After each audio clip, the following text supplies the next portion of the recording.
에베소서 4장 4절 말씀부터 봅니다. 몸이 하나이요 성령이 하나이니 이와 같이 너희가 부르심의 한 소망 안에서 부르심을 입었느니라. 주도 하나이요 믿음도 하나이요 세례도 하나이요 하나님도 하나이시니 곧 만유의 아버지시라. 만유 위에 계시고 만유를 통일하시고 만유 가운데 계시도다.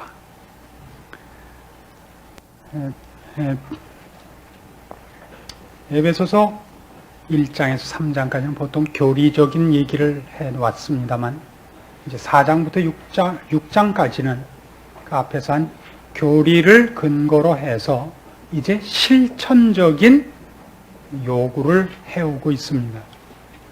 우리가 늘 기억해야 할 것은 교리의 필요성이란 말싸움을 하기 위한 것이 아니라 실제적이려고는 이유입니다. 우리가 어디로 가야 되는지, 어떻게 가야 되는지를 알지 못하고서는 싸울 수가 없기 때문입니다.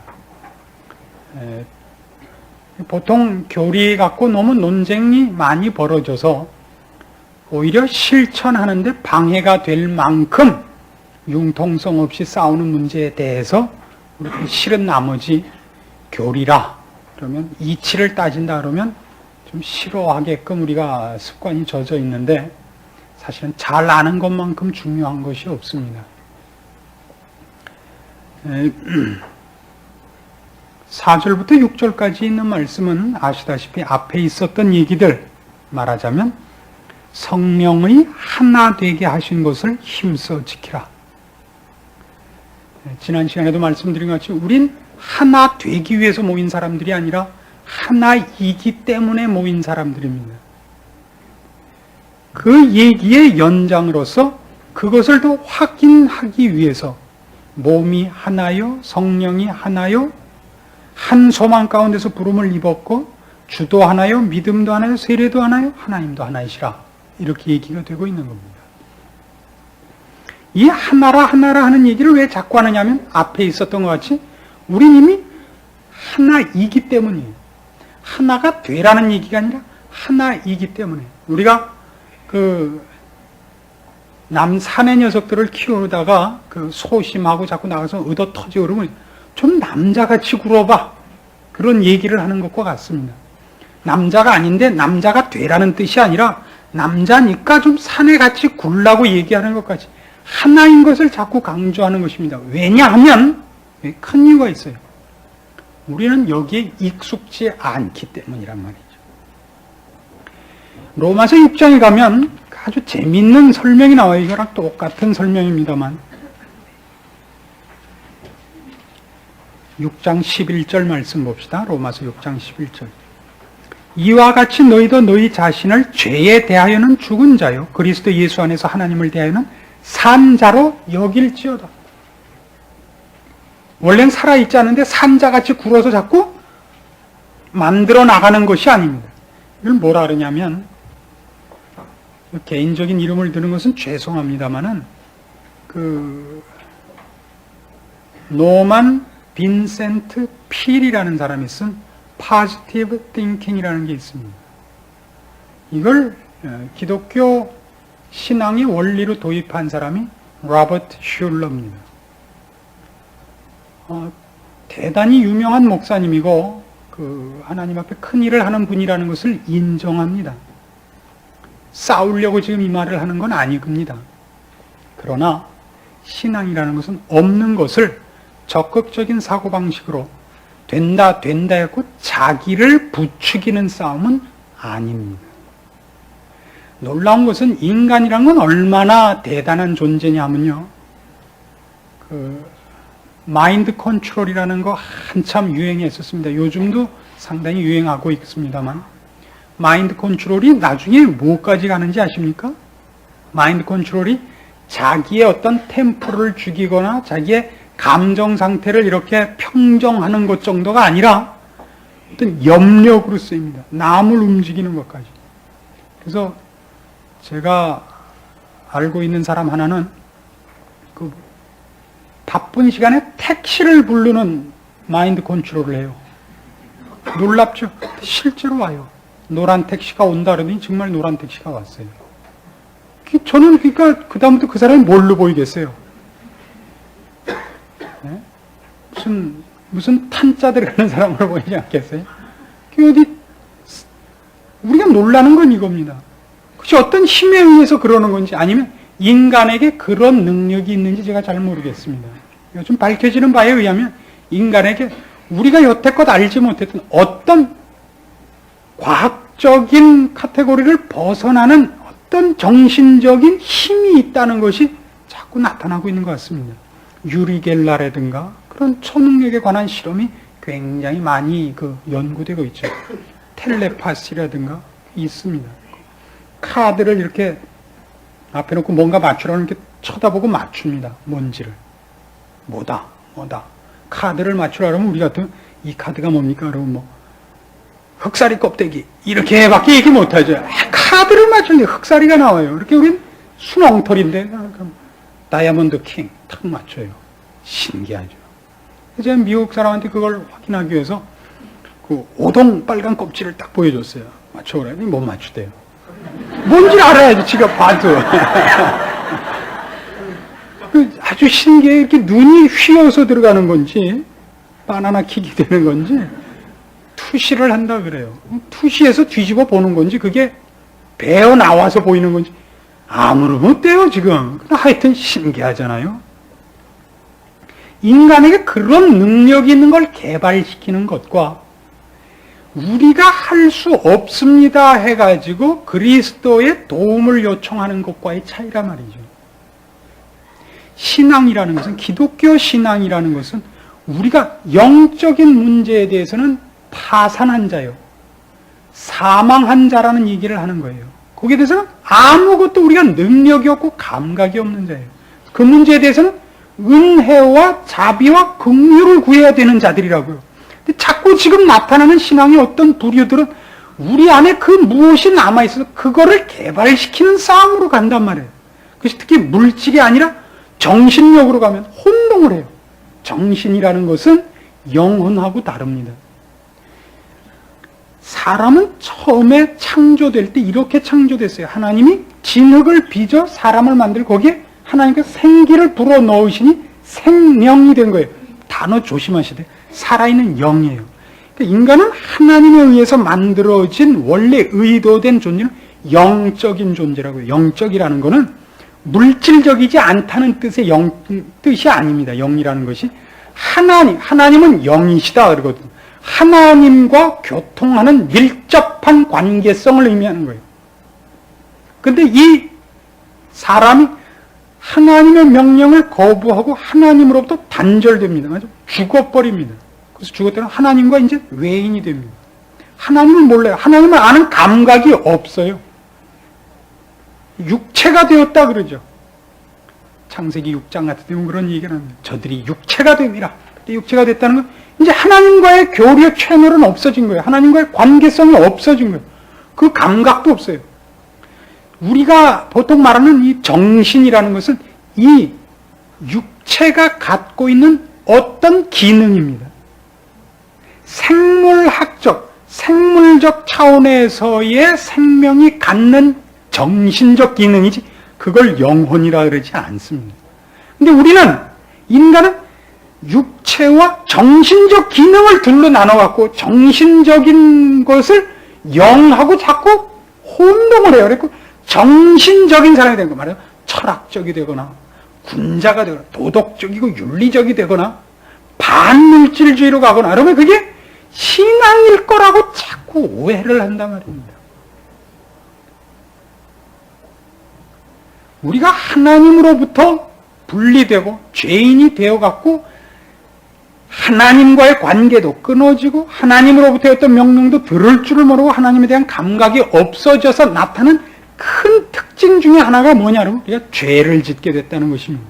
근데 그 죄 중에 오늘 이 본문에서 강조하고 싶은 내용은 뭐냐면 우리가 하나님과 분리되었기 때문에 무엇하고도 화합을 못하는 존재다 이거예요. 인간이 죄인인 증거 중에서 가장 큰 증거가 뭐냐면 인간은 서로 죽이고 거짓말하고 해를 끼치지 서로가 서로에게 좋은 짓을 못해요. 하는 반론을 할 수 있죠. 그렇지 않은 사람도 있다고. 보통 누구에게 좋은 짓을, 신자가 아닌데 좋은 짓을 하는 사람은 그 사람을 사랑하거나 그 사람을 위해서가 아니라 그것이 자기 치장이기 때문이라고. 나는 이쯤 한다. 나는 그런 것 갖고는 타협하지 않는다. 그것이 자기 치장인 것이지 예수 그리스도처럼 누구를 위하여 하늘에 썩는 미랄이 되는 것은 아닙니다. 전혀 다른 것이에요. 바로 이런 것들이 혼동이 돼요. 우린 이런 부분에 대해서는 태어나면서부터 아담으로부터 이렇게 쭉 역사와 전통을 자랑하는 유산으로 갖고 있는 겁니다. 분리되는 것이. 왜 분리되느냐? 다 각자 신이거든요. 죄의 유혹이 무엇이었는가를 기억해 보십시오. 저걸 왜 하나님이 먹지 말라고 했느냐 하면 먹으면 하나님과 맞먹게 되기 때문에 못 먹겠다 이거예요. 그래서 먹은 거예요. 어떻게 하려고 그러니까. 맞먹으려고. 그래서 먹고 난 다음에 하나님과 이제 단절됐어요. 그럼 혼자 뭐라고 생각하냐면 지가 신이라는 거예요. 자기가 하나님이에요. 그러니까 가만 보세요.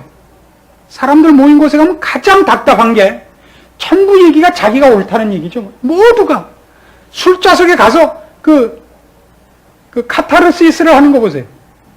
어떻게 하는가? 부장이 이러잖아. 속도 모르고 말이야. 내가 져줬어. 그 사람도 짜증나겠지. 아침부터 전무한테 찐바 맞고 오는데 내가 뭐라 그러겠어는 사실 그건 이거였다고. 결국 술자석 가서 얘기 들어보면 언제 가봤는지 잘 모르겠지만 몽땅 그 얘기 다 지가 괜찮은데 참아줬다는 거예요. 다 할 말이 있어요. 그 교회도 일단 딱 모인 다음에 맨 처음 실수하는 것들이 무엇이냐? 그러면 지금 지적은 이거예요. 너희가 교회로 부름을 받고 하나님의 자녀로 부름 받은 것이 옛날 살던 것과 근본적으로 달라진 것이 뭐냐면 너희가 하나라는 사실이다 이거예요. 이건 자연인에겐 있을 수 없는 일인 거예요. 하나예요, 우리는. 말하자면 성경이 신자에게 일어나는 문제를 푸는 데 있어서 무엇이냐 해갖고 환경을 고쳐주는 것으로 문제를 풀지 않는다 그랬죠. 우리 3장에서 그 얘기했어요. 너희 속사람으로 강건케 하옵소서라는 기도할 때 했어요. 그죠? 환경과 부닥친 사건을 완화시키는 것이 아니라 속사람이 강해지는 걸로 극복하도록 되어 있다고요. 보통. 그렇죠? 지금도 하는 얘기는 이거예요. 우리가 이렇게 모여서 우리에게 벌어지는 일들을 볼 때 성경이 우리에게 지적하고 싶어 하는 것은 너희에게 생기는 대부분의 문제는 너희가 누구며 어떻게 하나님 앞에 부름을 받고 있는가를 놓치기 때문에 그러고 있다고. 그러니까 사건일 수 없는 것이 너희에게 사건이 되고 있고 시험 받을 수 없는 것이 시험이 되고 있다고 거꾸로 지적을 하고 있다고요. 어떻게 해요? 모든 문제는 교회라는 차원에서 풀어달라는 겁니다. 서신서는 대부분 교회에 대해서 그토록 중심을 두고 가장 중요한 원리로 깔고 무슨 얘기든지 풀어갑니다. 그러나 신자들만큼 교회를 이해 못하는 것도 없을 겁니다. 왜냐하면 교회는 너무 사건이 많고 골치 아픈 일이 많이 벌어지기 때문에 교회라 그러면 아주 다들 싫어하죠. 바로 그게 교회의 일입니다. 사건 많게 만난 곳이 교회예요.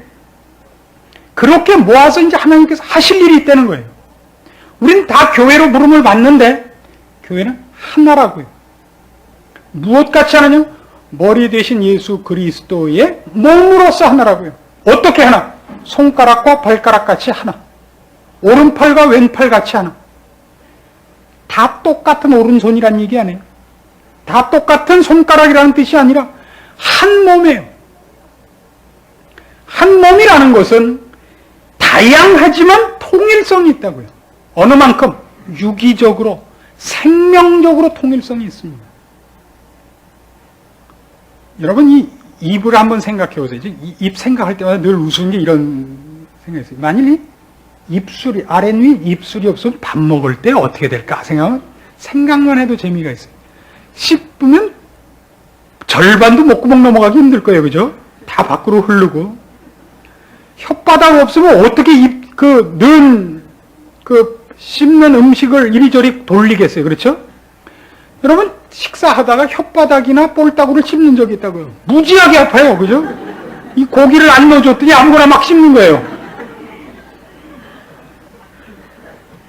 그러면 이빨이 혓바닥을 씹으면 혀가 아파요? 이빨이 아파요? 그게 구별되는 사람이 어디 있어요? 자기가 아프지.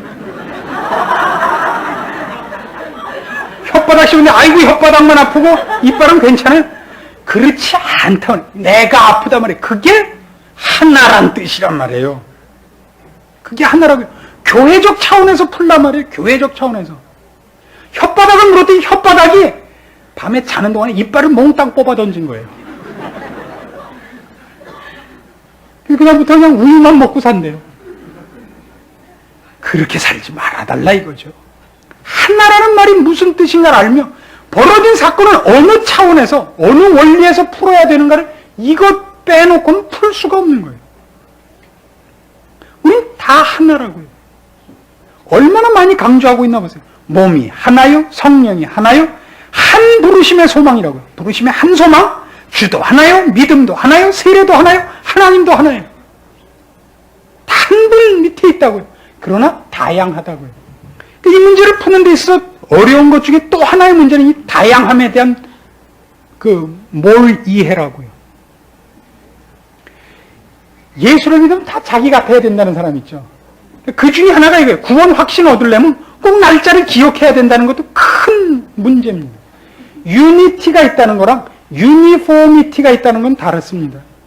유니티가 있다는 것은 맞아 통일성이 있어요. 어떤 통일성이 있냐면 어떤 말하자면 모두에게 같은 공약수가 있느냐 하면 예수 그리스도를 믿는단 말이에요. 여기 있는 거지. 성령이 그렇게 했단 말이에요. 하나님을 믿고 같은 믿음을 가지고 있다고요. 그걸로 통일이지.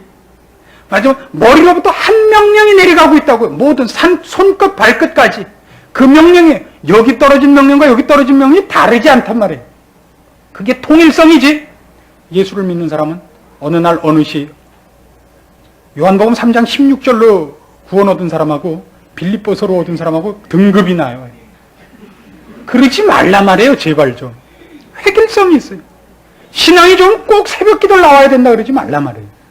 신앙이 좋으면 꼭 예배 시간 10분 전에 와서 준비 기도해야 된다고 그러지 말라 말이에요. 다 다르다고요. 다 다른 거예요, 형태가. 누구는 어떤 이유인지 모르지만 좀 이렇게 경망스럽게 믿는 사람이 있어요.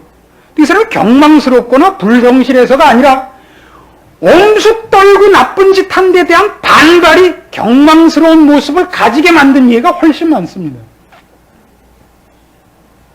저희 교회도 그런 사람이 제가 기억하는 사람이 몇 분 있어요. 그래서 괜히 말을 거칠게 해요. 괜히. 그러니까 왜 본심은 훨씬 진지하시고 본심은 훨씬 좋아요. 왜 그렇게 하냐면 말만 그렇게 쓰고 순악질 노릇한 사람들 밑에서 컸기 때문에 순한 얘기를 하면 그 사람들과 동일시 되는 게 꼴 보기 싫어서 말을 막 하는 거예요. 제가 설교를 하다 한번 그런 얘기를 했어요. 아니 목사하고 친한 것하고 신앙생활 잘하는 것하고 도대체 무슨 상관이 있습니까? 왜 목사를 이렇게 밤낮 부르고 강아지 새끼 낳았다고 와서 밥 먹자 그러고 축복기도 해달라 그러고 밤낮 그럽니까? 그 손 한번 뼈가루밖에 없는데 잡아서 뭐 하려고 그럽니까? 그리고 이제 설교 끝내고 나갔더니 이 사람이 나오다. 그 뼈다구 한번 잡아봅시다. 그걸 잘 알아들어야 된다고요. 그 사람이 진심을 갖고 있다고요. 그러나 그 사람도 저나 마찬가지로 그 반발이 있는 거예요. 형식주의에 대한 반발. 경건주의. 경건을 나쁘게 하는 게 경건주의. 지금 주의라는 말은 그런 의미에서 그것 아니면 안 된다 그러는 형태적 획일론자들을 얘기하는 거예요. 어떤 옷을 입지 않으면 안 되는 거예요. 모두 우린 교복을 입었고 군복을 입었고 어떤 제복을 입은 모습으로밖에 신앙생활을 못했다고요. 한국 사람들이 그런데 얼마나 익숙하냐면 이제 관광, 단체 관광을 해보면 압니다. 외국에서는 원래 관광을 하면 이제 말하자면 파리를 관광한다 그러면 파리시에 어디 우리 같으면 시청 앞 같은 데 와가지고 풀어주고 지금부터 4시간 동안 각자 알아서 하다가 몇 시에 여기로 모이십시오. 지도 하나씩밖에 안 나눠줘요. 그게 관광이에요. 그러니까 관광회사에서 하는 건 말이죠. 숙소를 잡아준다든가 교통편을 싸게 해준다든가 다음 코스를 연결해주는 이것 외에 안 해요. 우리나라 관광 그렇게 하면 큰일 나요. 아무도 안 됐지만 하여튼 출발할 때부터 관광버스의 안내양이 저는 누굽니다부터 시작해서 저는 여러분을 목적지까지 모시고 갈 이 버스의 안내를 맡은 주성호 양입니다. 이렇게 해야 된단 말이에요. 시작부터 해야 돼요, 그걸. 가면 이 첨성대는 뭐 벽돌 몇 개로 뭐 신라 이순신 왕 때 뭐 이렇게 해야 된다고요. 안 들어요. 안 듣지만 해줘야 돼요, 그거를. 그래야 한 것 같으다고요. 관광을 한 것 같아요. 공식적인 절차가 있어야 돼요. 그러면 귀찮은지 아세요? 가서 누구는 첨성대 째려볼 사람 있고 누구는 또 딴 거 쳐다볼 사람 있잖아요. 다 다른데 그럴 때 시간을 맞춰서 전부 이렇게 가요. 식사를 하러 가도 그렇죠. 뭐 할래? 여러분 뭐 이렇게. 그럼 여기 짜장면 통일. 그 통일을 해요. 그건 제발 음식점 가고도 다 딴 거 시키세요. 저 언제나 중국집 가면 중국집만 가면 제 고민은 짜장면 시키면 짬뽕이 더 맛있어 보이고 짬뽕을 시키면 짜장면이 더 맛있어 보인다고. 그래서 이렇게 했어요. 나는 짬뽕 시키고 이 사람은 짜장면 시키면 되는 거예요. 그 절반 먹고 절반 나눠 먹으면 되잖아요. 근데 뭐 간염이 걸리는 믿는 사람한테 무슨 간염이 걸려요. 그렇죠? 걸리면 딴 걸로 걸렸겠죠. 뭐 그걸로 걸렸겠어요? 그 간염 걸린다고 그걸 안 해요, 그럼? 아니면 한 사람이 2개씩 시켜 먹으면 되잖아요. 2개를 꼭 다 먹어야 돼요? 반씩 먹으면 되잖아요. 그걸 또 알알이 세요? 짜장면 300개 뭐 이렇게 쉬어요? 우린 그러나 거기 익숙한 사람이에요. 참 익숙한 사람이에요. 제가 이 목회를 하면서 의도적이기도 하고 체질적이기도 한 여러 가지 하여튼 좀 혁명스러운 목회 방법을 도입한 게 많습니다. 그 중에 하나가 사람 이름 안 외우기입니다. 죽어라고 안 외웁니다. 그러니까 제가 외우고 있는 사람은 보통 사고 난 집안 사람입니다. 그 외에는 별로 기억을 못 하는데. 그러죠. 아니, 목사가 신자 이름 못 외우고 그것도 목사요? 아니, 일단 누가 목사래요? 누가 뭐 제가 잘했대요? 누가 언제 나오랬어요? 이런 때는 기분이 좋아요. 언제 나오랬어요? 나와놓고 왜 시비해요? 왜 안 하냐면, 우선은 제가 잘 못 외워요. 큰일 중에 하나. 왜 영화 배우는 외우는데, 신자 이름을 보면 그건 저도 아주 불가사의한 일 중에 하나인데, 큰 이유 중에 하나는 이런 싸움을 제가 걸고 있는 거예요. 목사가 나한테 관심을 갖고 있구나. 그래서 보답으로 나오는 것이 신앙을 대치하게는 안 만들겠다는 싸움이 하나 있어요. 물론 관심을 가져줘야 됩니다. 그래야 한번 넘어질 사람이 안 넘어지게 되고 방황할 사람이 잡히는 겁니다. 제가 그걸 전혀 안 하겠다는 뜻이 아닙니다. 그게 기초가 안 되게 하려는 싸움이 저한테 하나 있습니다. 제가 왜 그런 얘기도 한번 했죠. 저희 집에 선물 갖고 오는 걸 제가 무엇보다도 싫어합니다. 왜냐하면 선물 한번 갖다 주면 1년쯤 떳떳해해요. 하나님 앞에 해야 될 걸 안 해도 목사한테 해줬기 때문에 하나님 앞에 떳떳해해서 제가 선물만 갖고 오면 이렇게 인상을 써요. 선물 갖고 오지 마세요. 물론 그 수준을 넘어서 갖고 오는 거예요. 제가 뭐라 그러겠어요. 그래야 사람이 인정이 있는 거고 사람이 이렇게 무심하면 못 써요. 그러나 우리는 그 실력 있는 사람이 적습니다. 불안해하지 마세요. 야, 내가 목사를 안 찾아뵀더니 목사가 나를 인상을 쓰고 관심을 한 전혀 아니에요. 갖다 줘도 몰라요. 제가 누가 갖다 줬는지. 갖다 주면 선물을 받으면 힘이 되는 건 사실이에요. 이런 싸움들이 다 무엇에서 비롯되느냐? 교회가 뭐냐를 모른단 말이에요. 그리스도만이 머리시오. 우리는 그의 몸이란 말이죠. 각각 달라요. 이 싸움을 고린도 교회만 해도 어떻게 싸웠느냐? 고린도전서 1장 가보세요. 바로 이렇게 싸웠다고요.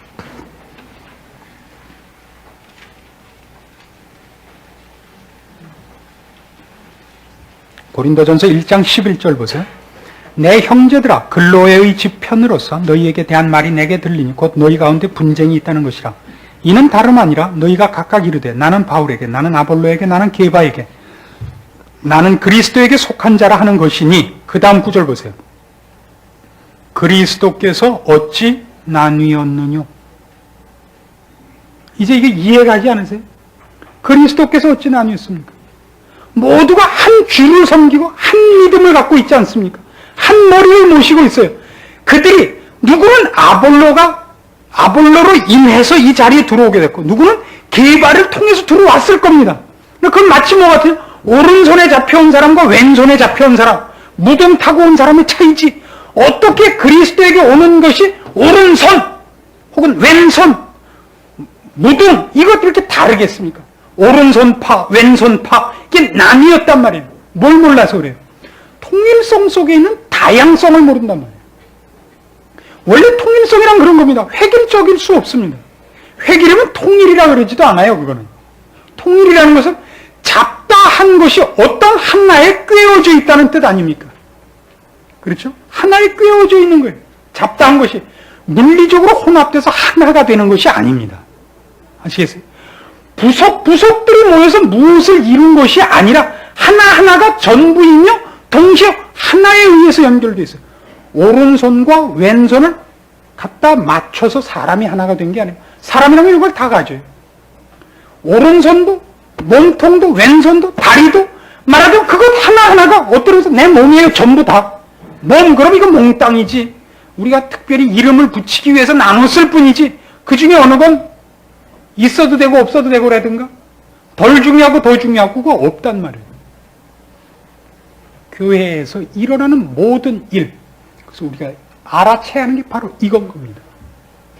우린 교회에서 이런 사람들을 만날 수 있습니다. 누군가에 의해서 모두가 고통을 받는 일이 있습니다. 이가 썩으면 말이죠. 치통이 오면 이빨 요만한 거 하나 썩는데 왜 잠을 못 자요? 그렇죠? 말을 못하고 그 이빨을 고쳐내야 완전한 사람이 되는 것이지 말하자면 몸 전체라는 시각 속에서 그 문제를 해결해야지 그것만 없었으면 될 걸은 없다 이겁니다. 한때 맹장이라는 것이 괜히 맹장염만 만들어내고 쓸모없다 해서 애 낳기만 하면 낳기가 바쁘게 잘라버린 때가 있었습니다. 근데 요즘은 안 잘라져 이제 드디어. 그것도 다 필요가 있답니다. 뭐가 필요한지는 저는 모르지만 우리 한 교회로 묶어주신 하나님께서 묶어주신 각 사람들을 보면 나타나는 사람과 나타나지 않는 사람이라는 구별은 있을지 몰라도 필요 없는 사람이라고는 전혀 없는 법입니다. 우리 몸에 대해서 생각을 하시면 그거는 금방 이해가 갈 수 있습니다. 뭐가 가장 필요 없어 보입니까? 여러분 몸 중에서 가장 필요 없는 게 뭡니까? 가장 필요 없는 게 저는 늘 얘기하지만 귓밥 같아요. 이건 별 필요 없어요. 그래서 어디를 제일 치장하나 보세요. 귀걸이를 하잖아요. 그래서 사실은 알고 보면 별 볼 일 없는 사람이 늘 보석같이 빛나는 거예요. 그러니까 교회에서 보면 별 볼 일 없는 목사 같은 사람이 대접받고 뭐 그래요. 아니에요. 실제로 고생하는 것. 제가 늘 말하지만 발. 무좀과 함께 사시사철 찌든 양말 속에서 그냥 잠겨있는 거예요. 굉장히 중요한 거예요. 여러분 팔이 없는 것과 발이 없는 것 둘 중에 하나를 고르라 그러면 어느 쪽이 없는 게 나을 것 같습니까? 팔이 없는 쪽이 나아요. 다리 없는 것보다. 다리가 훨씬 중요합니다. 우리는 어디를 가장 중요시하죠? 매일 아침 다듬는 데는 얼굴밖에 없잖아요. 세수 안 했다고 누가 차 안 태워주던가요? 그런 이유가 없어요. 우리는 뭐 얼굴에 뭐가 나서 중요한 모임에 안 간다든가 얼굴이 못생겨서 뭐 누굴 만나길 부끄러워한다든가 얼굴로 이 무슨 문제에 대한 판결이 나지 훨씬 중요한 것은 놓치고 살고 있는 족속들이라고. 교회가 그렇습니다. 우린 모두 그런 차원에서 우리 옆에 있는 사람들과 내가 한 몸이라는 이 원리 속에서 풀어나가야 됩니다. 같이 아파야 되는 겁니다. 누가 아프면 내가 아프지 않냐며 그 사도 바울의 고백을 우리 것으로 만들어야 됩니다. 누가 하나 문제가 생겼으면 그 사람을 빼버려서 평화를 유지하려고 그러지 마시고 그 사람을 해결해서 우리 이 전 몸을 튼튼한 몸으로 유지해야 됩니다.